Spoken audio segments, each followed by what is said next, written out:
Assalamualaikum dan salam sejahtera. Ramai orang, bukan saja dari pembangkang, tetapi dari UMNO juga, menekan dan mengutuk Perdana Menteri Ismail Sabri Yaakob kerana Parlimen tidak dibubarkan supaya pilihan raya umum yang ke-15, PRU15, boleh diadakan. Mereka nak Parlimen dibubarkan bulan ini, bulan Mei. Dan hari ini, hari terakhir bulan Mei. Supaya pilihan raya boleh diadakan pada bulan Julai. Iaitu sebulan lebih lagi. Dan oleh kerana Ismail Sabri tidak mahu bubar Parlimen dan mengadakan pilihan raya dalam bulan Julai atau selewat-lewat bulan Ogos ini, maka mereka mengutuk dan menghina Ismail Sabri dan mengata macam-macam lah terhadap dia. Termasuk pilihan raya perlulah untuk kebaikan negara. Pilihan raya perlu demi untuk kepentingan rakyat. Ismail Sabri pengecut. Ismail Sabri takut. Ismail Sabri tidak ada telur. Macam-macam dia orang kata.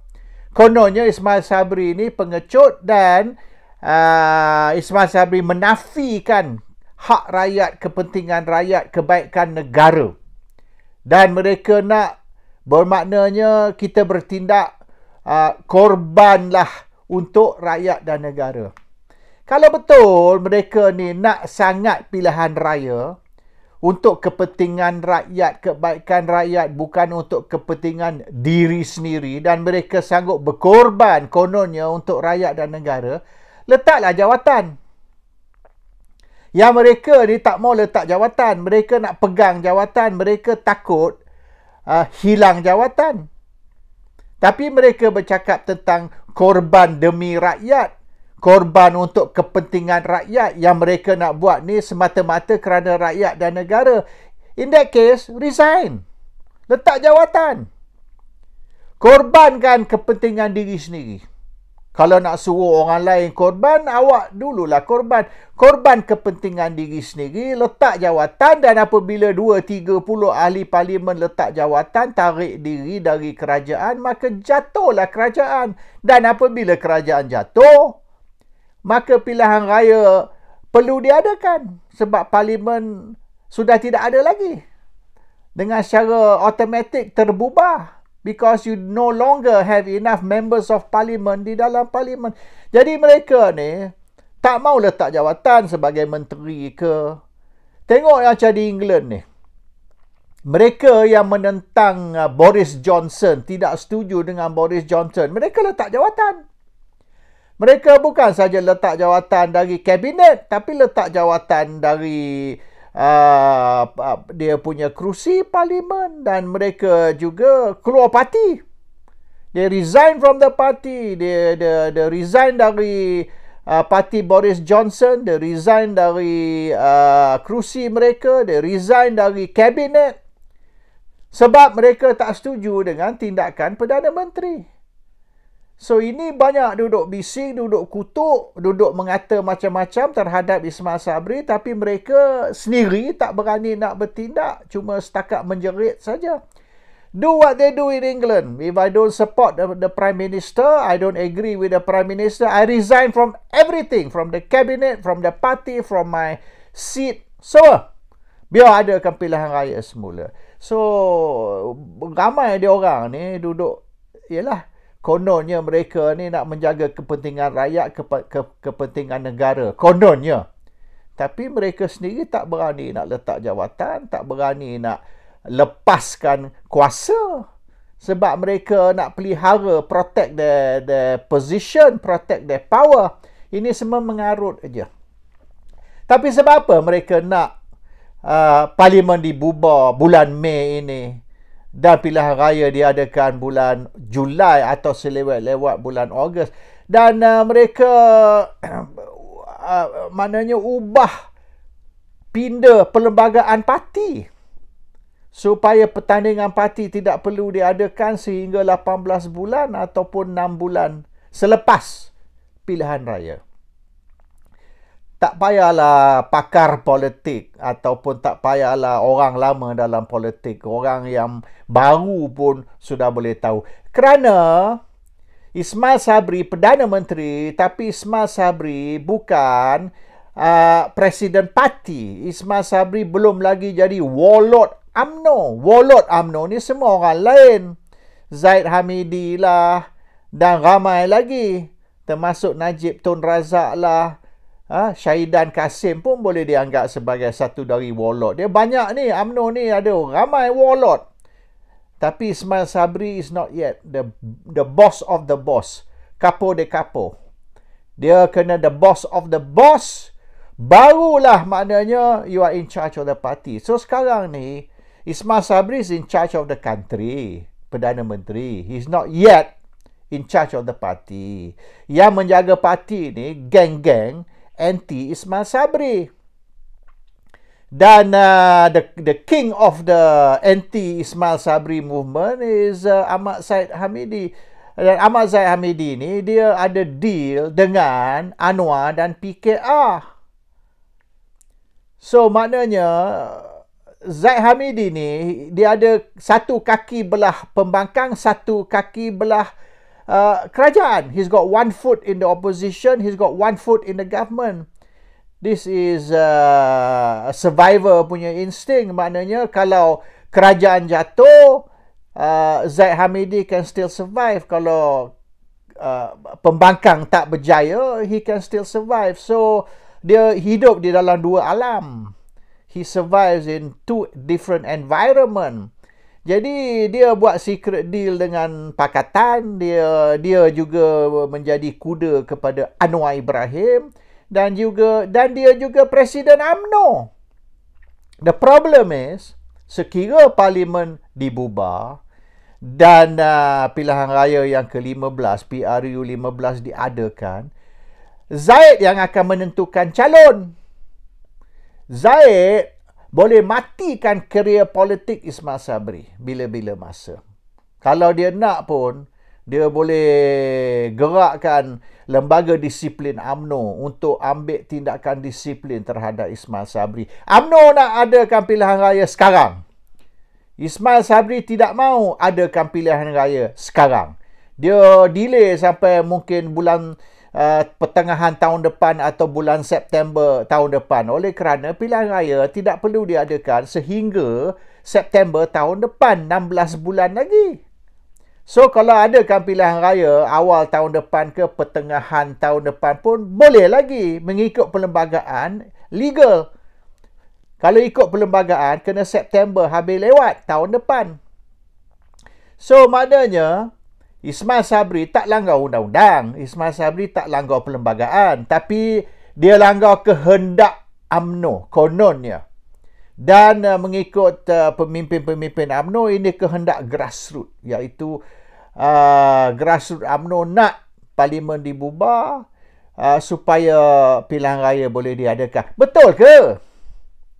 Adakah dia orang buat referendum? Ahli UMNO kata 3.5 juta.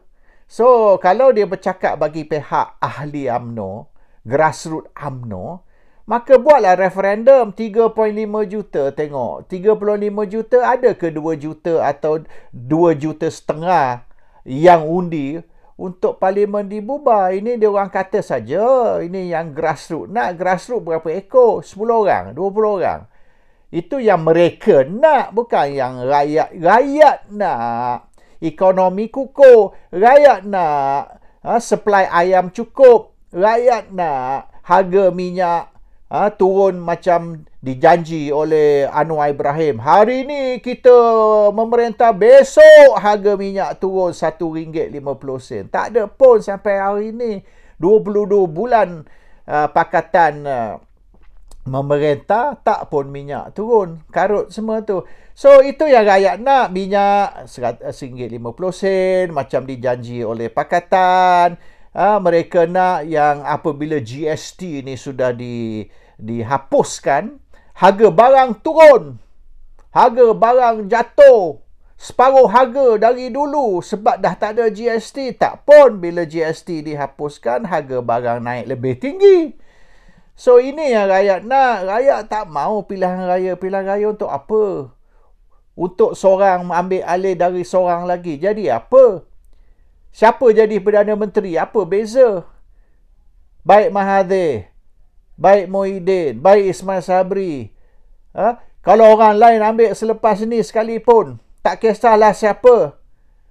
Adakah masalah negara akan selesai? Tidak. Masalah negara ni bukan kerana Perdana Menteri. Masalah negara ni ialah kerana global.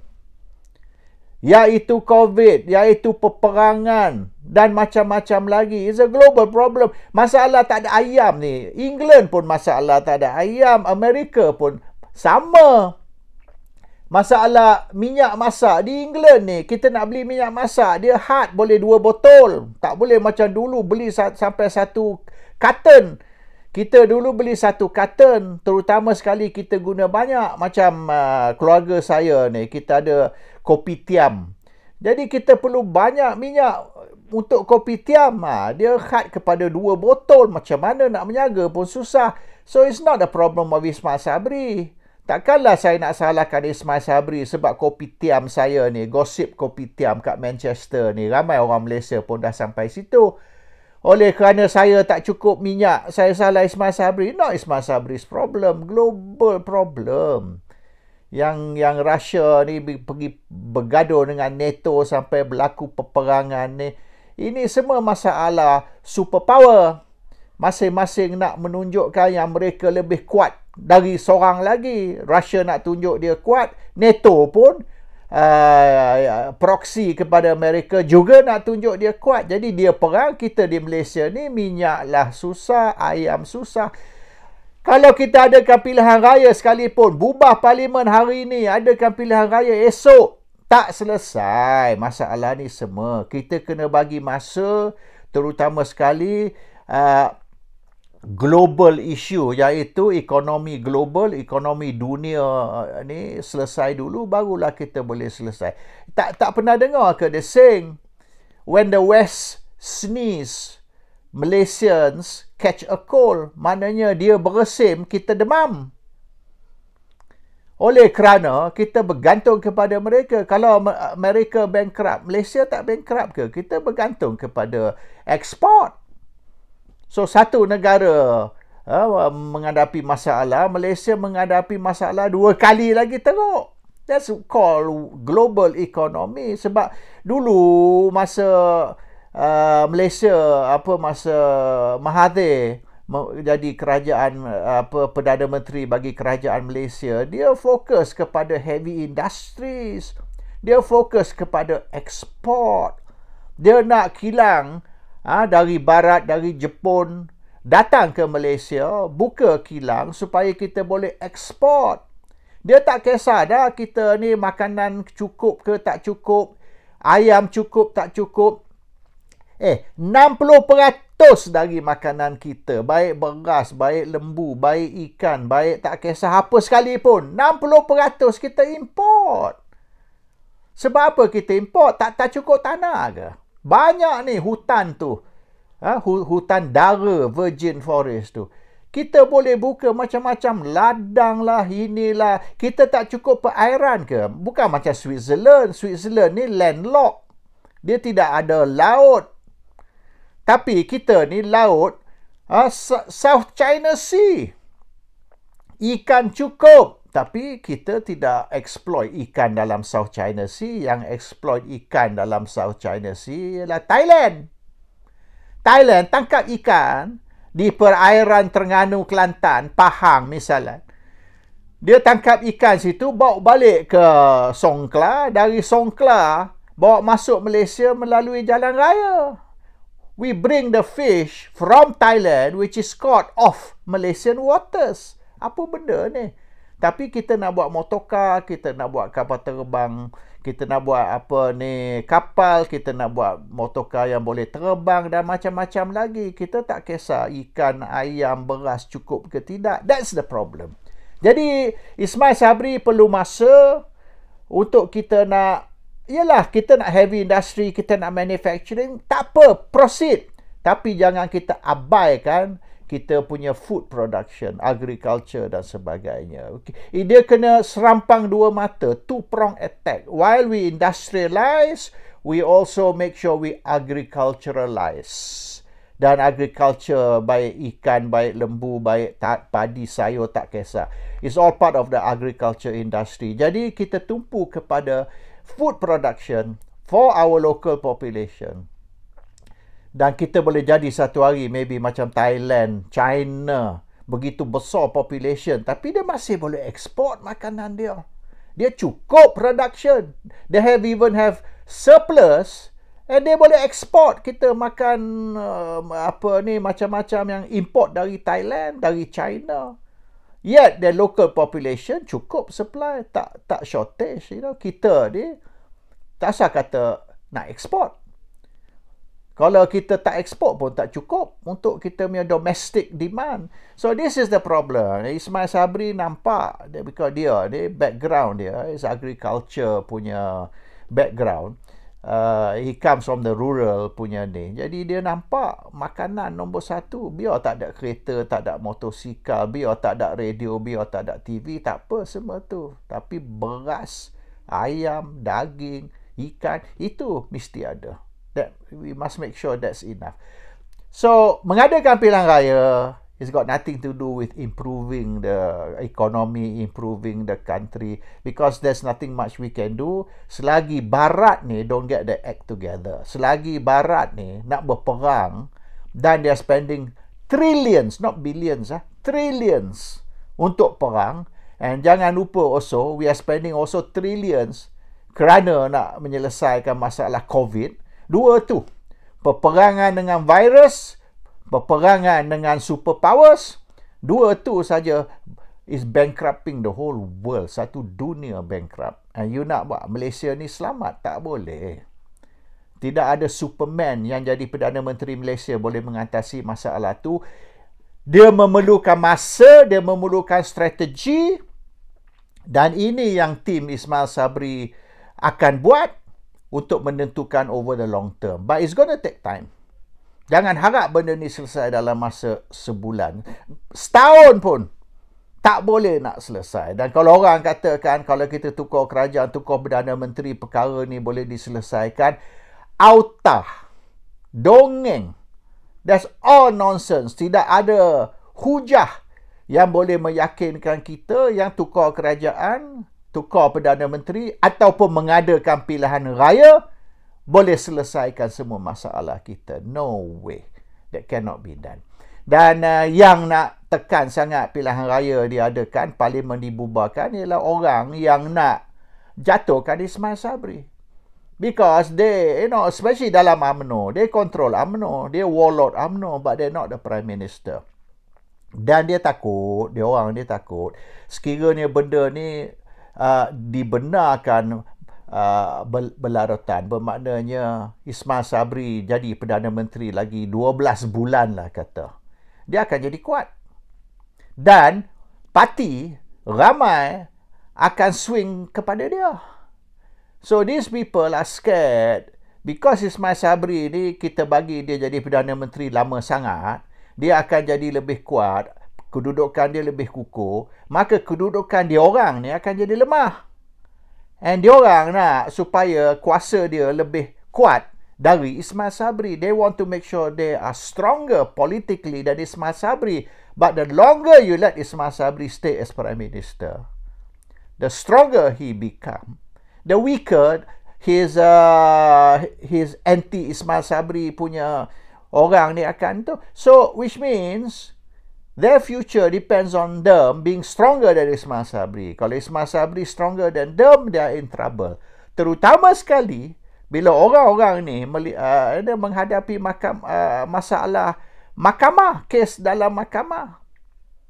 Dan kalau Ismail Sabri remain as Prime Minister, kekal sebagai Perdana Menteri, katalah lagi setahun, ramai dari geng-geng anti Ismail Sabri ni will no longer be around. They will be dead. Some of them are going to be in jail. So they cannot afford to allow Ismail Sabri to stay too long as Prime Minister. Dia kalau boleh sebulan dua lagi mesti out. Dia mesti jatuhkan Ismail Sabri. Kalau 12 bulan, 16 bulan, then bad news lah. Bad news for them. Because which means, by the time pilihan raya diadakan, katalah pertengahan tahun depan ataupun Ogos, September tahun depan, orang ni banyak dah hanyut dah. They won't be around anymore. That is the issue. Oleh kerana tu mereka ni tergesa-gesa nak parlimen dibubar dan pilihan raya diadakan is for their own survival. Bukan untuk rakyat, untuk negara, nonsense. It's because most of them are struggling, most of them are scared that 12 months from now, 16 months from now, they will not be around anymore. They will be a footnote in history. Assalamualaikum. Salam sejahtera.